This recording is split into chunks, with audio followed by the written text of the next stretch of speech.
Thank you for joining AGI Day. Yeah, I think. Hi everyone, welcome to the AGI Day and to the WSU Tri-Cities. We are very excited to have you here and looking forward to an engaging event. You want to introduce yourself? Oh yeah, sorry, I forgot. So I'm Anamika Dubey. I'm an Huey Rogers Chair, Associate Professor with Washington State University. I also serve as the co-director for the Advanced Grid Institute and a research scientist as a joint appointee for Pacific Northwest National Lab. Hello everyone, I'm Wei Du. I'm the AGI co-director at the PNL side. I'm a research engineer at PNL, and also I hold a joint appointment as a research professor at WSU. Okay, so at this moment, I would like to give our tribute to our Native American tribes' land. WSU Tri-Cities is located on the shared traditional homelands of the Confederate Tribes of Umatilla Indian Reservation and the Confederated Tribes and Bands of the Yakima Nation. We acknowledge their use of the land before we were here. So briefly introduce AGI. AGI is Joint Research Institute of PNL and WSU, dedicated to advanced grid research. It brings together the complementary expertise of both organizations to address critical grid challenges that neither institutions can address by itself. So AGI has been organized for more than 7 years, so most of the time we'll organize AGI Days, like event like this. So AGI Day bring together regional stakeholders to discuss opportunities and challenges facing the regional power grid. For this year, our theme is building and operating an affordable, reliable, and secure regional grid. And at this moment, for this full day session, we have invited distinguished speakers from regional utilities, regulatory agencies, vendors, Pacific Northwest National Lab, and Washington State University to share their insights on regional grid challenges and opportunities with the goal of fostering meaningful discussions. So other than our distinguished speakers, we'd also like to acknowledge the audience.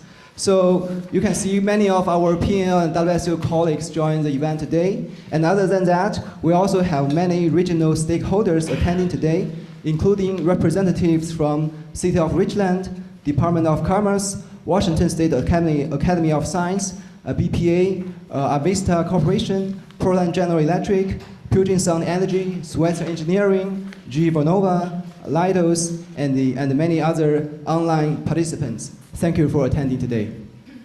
And in addition, our State Senator Matt Banky also joins us today. Thank you for being here. We are honored to have you here. Okay, so now let's welcome our PNL Interim Associate Lab Director, Angela Becker-Diepman, to give us an opening remark.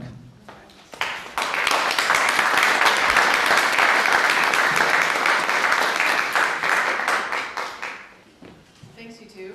I just want to note that Noel and I were just commenting on how the next generation of leaders are reading their remarks from their phone, whereas we don't necessarily.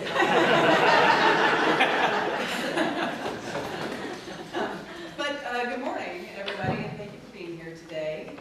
It's a pleasure to welcome you to AGI Day 2025, our annual gathering today under the theme of building and operating an affordable, reliable, and secure regional grid.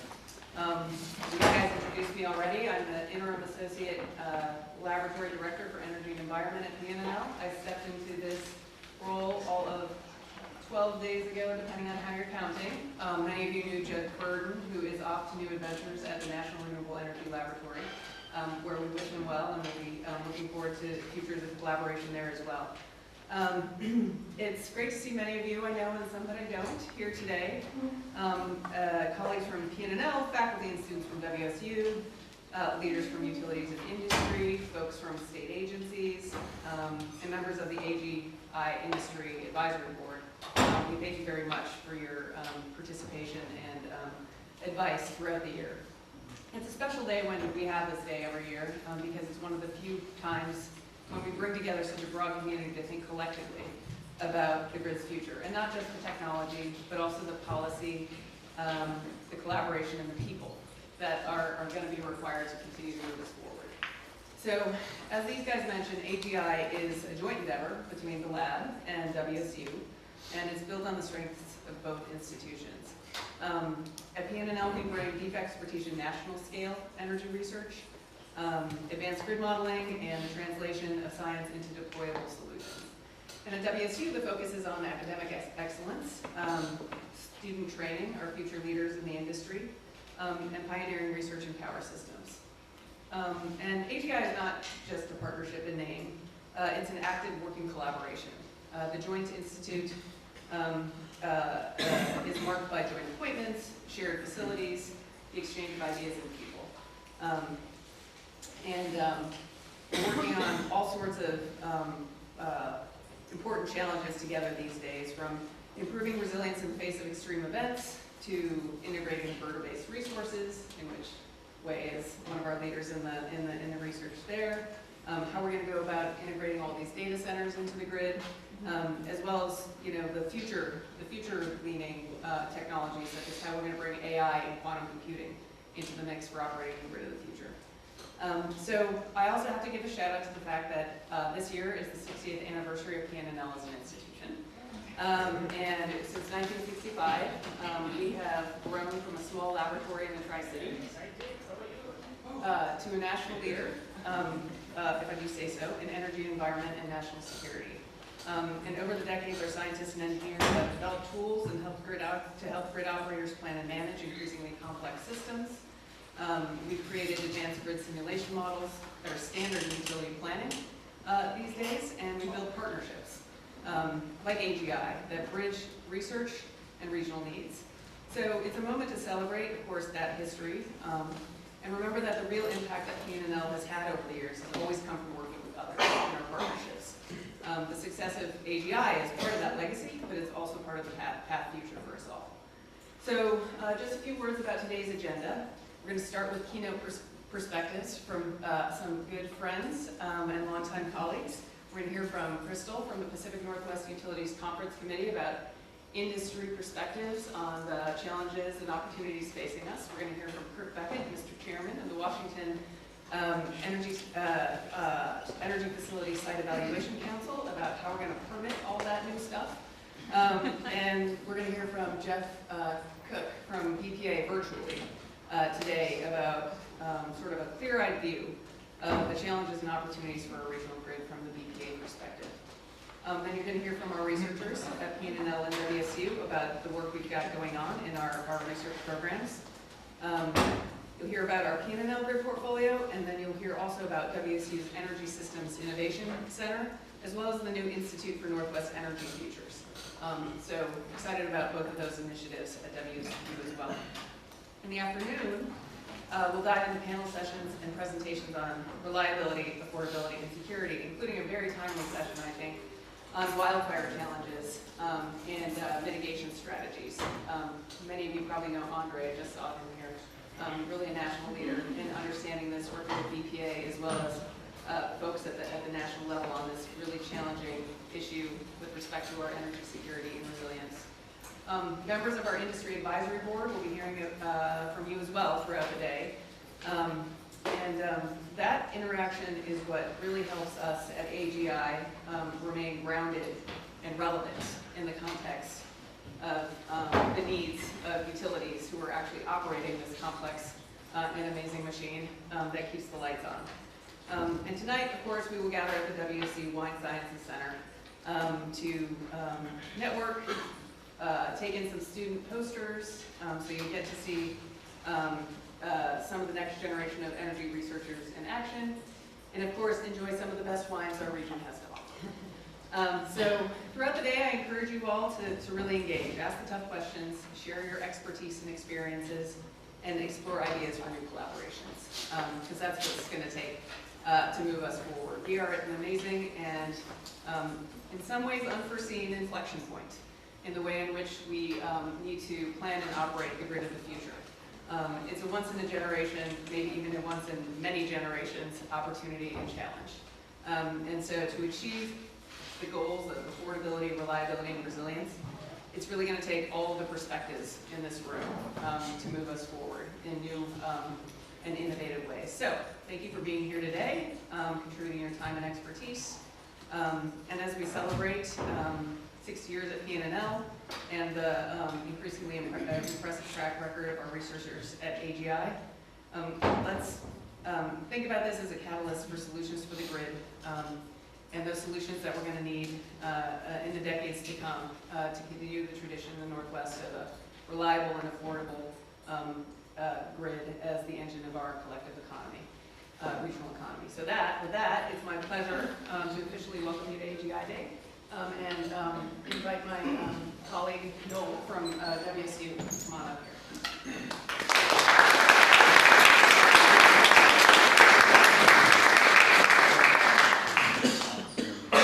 Good morning. Good morning. Okay, you can do better than that. Good morning. There's coffee. All right. Ready? Let's see. Oh, that was me. Yeah. Okay. Is that? I'm good. I'm good. Yeah. Is there a way to do this here? Don't worry about it. I will. No. I got it. You may want to get each other's turn. So good morning and welcome to the WSU Tri-Cities campus. Today I bring welcome from the WSU System Chancellor, our WSU Tri-Cities Chancellor, Sandra Haynes, as well as our new WSU System President, Elizabeth Cantwell. And it's really great because both of those leaders, as well as some of our Office of Research leaders here in the audience, are all very supportive of the Advanced Grid Institute. And I had an opportunity to work as a co-director of the AGI for a couple of years, so it's great to see this program advance. I want to just share a little bit about WSU and WSU Tri-Cities, and then talk more about this relationship and how important it is between WSU and PNNL. All right, so WSU, you're sitting now on one of five physical campuses, 6 total campuses across the state of Washington. And WSU is a land-grant university, and really that talks about how do we do education, research, community service, and partnerships to help not only the state, but the United States and the world to solve the challenges that we have out there. And as we know right now, one of those challenges is our grid infrastructure and our energy, how to get energy where we need it to be. So if you look, we have, sorry online people, but if we have actually 6 campuses, we're here in the Tri-Cities area. WSU Pullman, WSU Spokane is our health science. Pullman is our largest campus. WSU Everett, which has some engineering and business programs, and WSU Vancouver, which is similar to Tri-Cities, has multiple different programs. And we also have, you see here the world map. We have WSU Global that provides education across the state, country, and world. So WSU Tri-Cities was established in 1889. And a little bit about the WSU Tri-Cities campus. We have about 1,500 students. We just started class on Monday, so in 10 days we'll know what the official count is for this fall. About 51% of those students are first generation. And if you think about that, that's a first person in their family to go to college. And so we have a lot of people that are first generation. We're also fortunate to have about 40% of our students are enrolled in different STEM activities. So we have a lot of emphasis here. As we'll talk about, 3 areas we really see a lot of emphasis in are energy, and environment, and then agriculture. So, which is, if you drove down here, you drive around, you'll see have an opportunity to see more of that agriculture. And we'll talk a little bit more about that in my later talk. And so what's really, really neat, I hope you will all go to the Wine Science Center. And the first time I visited there, I never thought about the science behind winemaking. From the roots and the soil, all the way to processing it, preserving it, and on. And so it's a really cool opportunity to learn more about wine and how it's made, and how, whether you buy a bottle of wine in Washington or Virginia or California or anywhere, that you will have the same kind of wine. So I encourage you to do that this afternoon. So one of the big things we see with all of our campuses, but I want to talk a little more about the Tri-Cities campus, is the relationship with our community. As a land grant, we are of the community. It's not we're separate from the community, but we're part of the community. And that's really important as we talk about the relationship with PNNL and WSU, as well as the relationship of WSU Tri-Cities with the Tri-Cities community. So we are rich, the Mid-Columbia area is very rich in energy, different energy types. And so it gives us an opportunity to talk to people in many different areas. We have a nuclear plant that's the only one in the Pacific, operating one in the Pacific Northwest today. That may change in the near future. We also have wind and solar. We have efforts around hydrogen. A lot of different activities that are going on in companies supporting some of these new emerging technologies as well as our more established technologies. But we're also very in the middle of this very rich agricultural area. And I'll talk a little bit more, but for those of you who didn't grow up in Washington, the state of Washington, we built a dam, or the U.S. built a dam, the Grand Coulee Dam, but one of the biggest impacts of that dam was the irrigation system. And if you go and visit there, they have something called a desert garden, it's a video.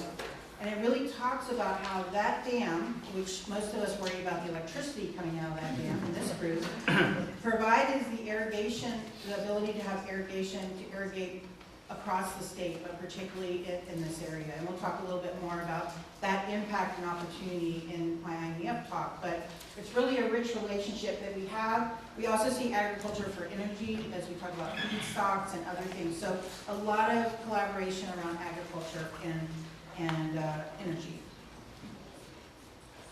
Some of the two activities that are very more formal agreements that we have is we have, of course, the Advanced Grid Institute, which you'll hear more about all day. But we also have two other entities that we're collaborating with PNNL. One is our Bioproducts, can't ever remember the acronym, Bioproduct Sciences and Engineering Laboratory, or BESSEL. That's actually a shared facility where we have people from PNNL and WSU in the same building, working together on different problems and challenges that we have in this area.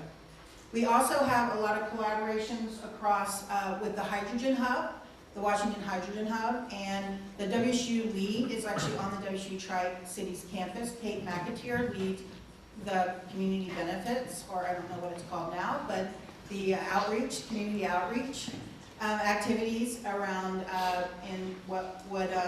for the Hydrogen Hub, and looking at how to work with different communities for the incorporation of different aspects of hydrogen and along the way. And then the Institute for Northwest Energy Futures, which I'm the director of, and I have a chance to talk to you a little bit more about that, so I won't, but it is a legislative funded initiative that is really helping us look at energy as a system, not just in the different silos that we have. And the grid is a very important part of that, as I'll talk about later. So a lot of different activities in this partnership. We have the research, innovation, collaboration. You heard some of that from Angela, and you'll hear a bunch of that today and the different discussions and things that are happening. And you know, when I moved to the state 9 years ago, I thought people in Washington didn't appreciate the fact that they had a national lab in their backyard. And when I moved here, I was like, what are we doing? And we had different individuals, but we didn't. And our former Vice President for Research, Chris Keene, and our former President, Kurt Schultz, worked to really establish that relationship. And it's come a long way in those 9 years. And with Steve Ashby as part of that, as well as many of the other PNNL folks, several of them in the audience. So that relationship's come a long way, and we're now looking at how do we leverage that. And one of the things that Judd Burden, who has recently left PNNL to go to NREL, used to say is we want 1 + 1 to be greater than 2 with the PNNL-WSU partnership. And so I think that's really what we're showing with the PNNL-WSU partnership. It is greater than 2, but some people would like for it to be 10, 20. We're moving in that direction in that relationship. We have a couple other really important programs. The Joint Appointments Program allows faculty like me, who's a joint appointee, to actually be on proposals as a P&L employee and actually lead P&L proposals when there are lab calls where faculty at universities aren't actually eligible. We also have some of our faculty our researchers from P&L that can be involved. And then we have the joint appointments where, then we have the graduate research program where our graduate students spend 2 years on a WSU campus and then spend 2 years here at P&L, working with P&L on a project with something that's joint between WSU and P&L projects to work on. So you'll hear a lot about the Advanced Grid Institute. I'd like to really thank Anamika and Wei for continuing this tradition of AGI Day and see it grow, and what a great program they put together, as Angela mentioned. We also have BioN, which I talked about Bessel. That's a collaboration where we're working together. A lot of different things happening with that. Josh Heim, who's on our campus, and Corinne Fuller work on this from P&L co-directors, and looking at a lot of different waste and biofuels. We have a very state-of-the-art testing laboratory where we test sustainable aviation fuels and work together between the two entities. And we also have industrial work with Alaska Airlines. The hydrogen hub I already talked a little bit about, but that's a very big deal. Like a lot of the federal initiatives, that's still in a little bit of a state of flux of the level of funding, but it really can be very impactful as we talk about some of these solutions in the future for the grid aspects. So really, I think leveraging the P&L-WSU partnership is really a unique opportunity, as I said at the beginning. And if you've lived in Washington all your life, you might not have appreciated, well, every state does not have a national lab, a 60-year-old national lab in their backyard. And so it's very exciting to see us continue to advance those relationships. And really, it's a win-win, and I probably would say it's a win-win-win. It's a win for P&L, it's a win for WSU, and it's a win for the state of Washington and beyond. So that's just welcome today. Enjoy your time here on the campus, and parking's a little easier here than it is on some of our other campuses. But we're really glad you're here. I hope you have a great day. Go Cougs.